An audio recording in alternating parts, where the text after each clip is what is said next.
Dear friends, I am sure that you are all familiar with the so-called mighty people of our time, such as Superman, Spider-Man, Batman, Iron Man, so on and so forth.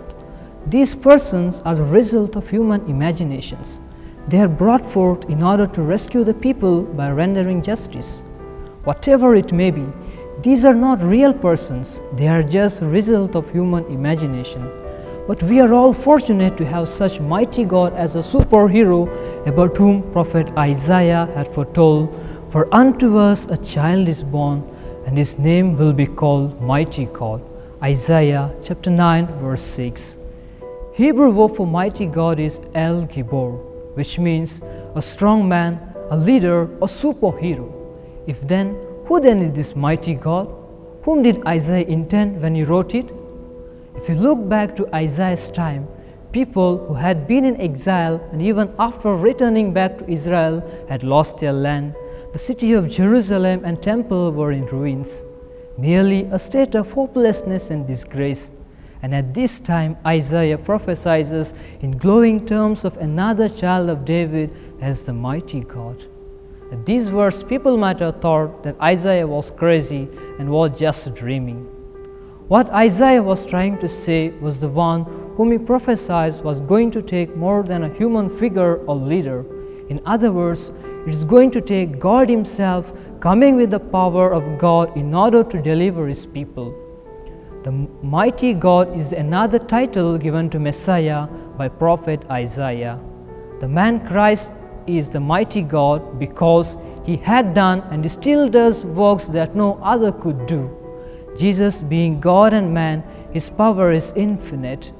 None but God could have been from everlasting to everlasting.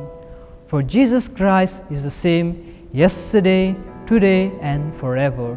Hebrews chapter 13 verse 8. The characteristics of this mighty hero Jesus is first of all to rescue His people. As we read in Acts chapter 2 verse 21, "Then everyone who calls on the name of the Lord shall be saved." It is true that He is our rescuer.